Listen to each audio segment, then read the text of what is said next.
हुए केंद्र सरकार को कह रही है। देखिए, महबूबा फ्रस्ट्रेशन में है, हताश और निराश है।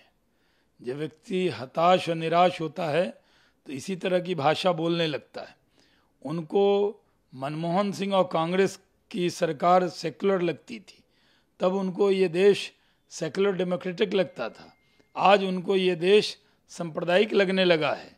वो जिस तरह का बयान ऋषि सुनक के बनने के बाद दे रही हैं, ये उसकी मैं मजम्मत करता हूँ। ये दुर्भाग्यपूर्ण है।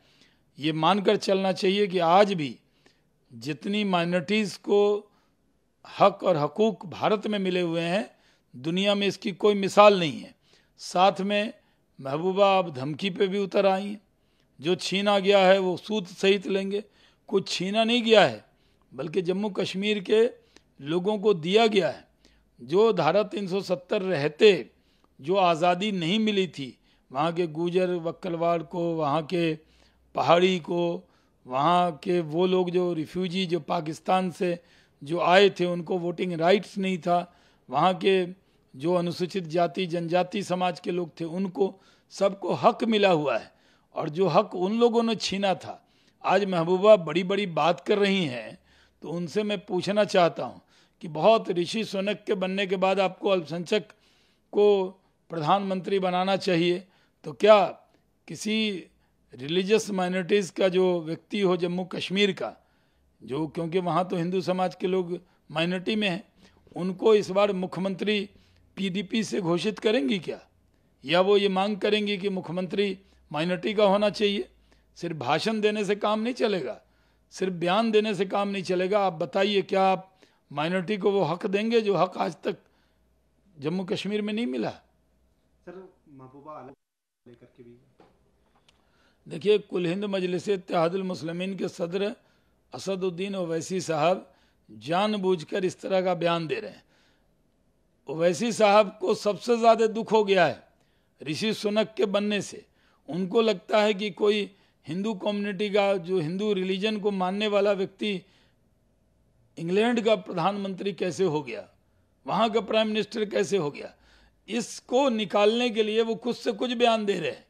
अरे भाई, वहाँ पर मेयर सादिक हुसैन बने लंदन के, ऋषि सुनक वहाँ प्राइम मिनिस्टर बने। ऐसे बहुत से लोग बनते हैं वहाँ। आपको पूरे एशियन खुश हैं। और जो लोग भी वहाँ जो स्किन के नाम पर लड़ाई होती थी, वो ख़त्म हुई है वहाँ। और हम लोगों के लिए बहुत खुशी की बात है कि एक भारतवंशी प्रधानमंत्री बना इंग्लैंड का। और जितने साल तक इंग्लैंड ने हम लोगों पर राज किया, आज इंडियन ओरिजिन का कोई व्यक्ति अगर वहाँ प्राइम मिनिस्टर बना है, इसको लेकर वो डायरेक्ट तो वैसी साहब ऋषि सुनक को गाली गलौज नहीं कर सकते, तो वो भारत को गाली गलौज कर रहे हैं कि भारत में नहीं बना। क्या उनको मालूम नहीं है कि यहाँ माइनॉरिटी के एपीजे अब्दुल कलाम साहब, फखरुद्दीन अली अहमद साहब, डॉक्टर जाकिर हुसैन साहब, ज्ञानी जैल सिंह साहब राष्ट्रपति बने? क्या ओवैसी साहब को मालूम नहीं कि मनमोहन सिंह 10 साल तक यहाँ प्रधानमंत्री रहे? और एक टर्म में तो मनमोहन सिंह जी के कार्यकाल में प्रेसिडेंट भी माइनॉरिटी के रहे। क्या ऐसी कोई मिसाल है? पूरे दुनिया में माइनॉरिटीज़ के जो हक हैं, हकूक़ हैं, जो राइट्स हैं, भारत से कोई तुलना नहीं हो सकती। पूरे दुनिया के लिए अगर कोई आदर्श देश है तो वो भारत है। माइनॉरिटीज़ के लिए भारत से अच्छा कोई देश नहीं हो सकता, जिसने पूरे हक बराबर के दिए। और यही बात है कि आज भारत सबका साथ, सबका विकास, सबका विश्वास, इस रास्ते पर मोदी जी के नेतृत्व में चल रहा है। तो ओवैसी साहब को मोदी जी के प्रधानमंत्री बनने पर तो एतराज था ही, अब ओवैसी साहब को ऋषि सुनक के भी बनने पर, उसका नाम ऋषि है, इससे ओवैसी को क्यों दिक्कत हो रही है, ये उनको बताना चाहिए। सर, मल्लिकार्जुन खड़गे का इस्तेमाल कर रहा है, बेरोजगार को रोजगार नहीं मिल रहा है और सिर्फ विपक्ष को परेशान किया जा रहा है।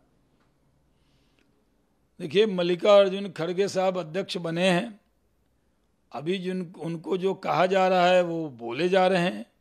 और हम ये मानते हैं कि खड़गे साहब को एक जिम्मेदारी दी गई है। हमने उनको ये शुभकामना तो दी, साथ में दुआ भी की है कि उनका हश्र सीताराम केसरी जैसा न हो। और कांग्रेसी ने जो व्यवहार सीताराम केसरी जी के साथ किया था, आज भी 24 अकबर रोड उसका गवाह है।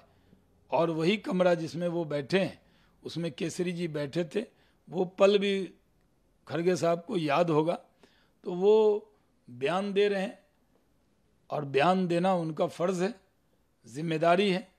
अभी उनके अध्यक्ष बनते ही 2 जगह का चुनाव है, गुजरात का और हिमाचल का, और दोनों जगह बीजेपी परचम फहराएगी। और 2 जगह कांग्रेस की हुकूमत है, छत्तीसगढ़ और राजस्थान। ये दोनों जगह भी इस बार भारतीय जनता पार्टी परचम लहराएगी। फिर एक आखिरी सवाल, जिस तरह से उसके बाद उनके तरफ से बीजेपी के ऊपर ही हमलावर है कि बीजेपी के प्रवक्ता को अगर ये पसंद नहीं है तो पाकिस्तान चले जाए। देखिए, अरविंद केजरीवाल गुजरात में गए थे, बहुत बड़ी बड़ी बात कर रहे थे। अब तो उनको लग रहा है कि वहाँ खाता भी नहीं खुलेगा। तो एक कार्ड चला है, धार्मिक कार्ड। ये कभी कहते थे कि राम मंदिर की जगह अस्पताल बना देना चाहिए, कभी झाड़ू से स्वास्तिक का निशान मिटा देने वाली पार्टी, कभी टोपी पहन के और खजूर खा के बहुत सेकुलर बनने वाली पार्टी, बांग्लादेशी घुसपैठी और जो रोहिंग्या हैं उनको प्रोत्साहन देने वाली पार्टी। आज एक बैग उनकी आत्मा जगी और कह रहे हैं कि गणेश जी और गणपति जी की फोटो नोट पे लगा देनी चाहिए। कल ये भी कह देंगे कि भाई दिल्ली में जो नोट चले उसमें वो अपनी तस्वीर चाहेंगे मुख्यमंत्री के नाते। तो मांग करना उनका हक है, लेकिन सब लोग अच्छी तरह से जानते हैं कि वो गोल पोस्ट चेंज करना चाहते हैं, वो मुद्दे बदलना चाहते हैं, वो दिल्ली में जो शराब का विषय है इसकी चर्चा को डाइवर्ट करना चाहते हैं। इसीलिए इस तरह का बयान अरविंद केजरीवाल साहब दे रहे हैं। लेकिन सबको मालूम है कि उनका ये बयान सिर्फ राजनीतिक बयान है और सिर्फ गुजरात के चुनाव को ध्यान में रखकर दिया हुआ बयान है। जबकि गांधी जी का प्रदेश है गुजरात, और पूरे गुजरात के लोग पूछ रहे हैं कि कोई भी मुख्यमंत्री हो, चाहे वो कांग्रेस का हो, बीजेपी का हो, समाजवादी हो, किसी ने महात्मा गांधी की तस्वीर के साथ अपमान नहीं किया। अरविंद केजरीवाल जी ने तो महात्मा गांधी जी की तस्वीर ही फेंक दी, अपने पीछे बाबा साहब और भगत सिंह जी को लगाया, अच्छी बात है, लेकिन उसमें बीच में महात्मा गांधी जी की तस्वीर भी आपने हटाई। इस बार तो गांधी जी की समाधि पे 2 अक्टूबर को भी नहीं गए। आप अब नोट पर भी ये चर्चा करना चाहते हैं कि गांधी जी की तस्वीर है, तो अकेले गांधी जी की तस्वीर उनको पसंद नहीं आ रही, इसलिए डायरेक्ट तो नहीं कह सकते कि हटाओ गांधी जी की तस्वीर। तो इस तरह का बयान दे रहे हैं, और ये बयान देकर सिर्फ चर्चा में रहना चाहते हैं, और इसमें और कोई वजह नहीं है। वो राजनीति के लिए कुछ भी करेंगे, ये सबको मालूम है।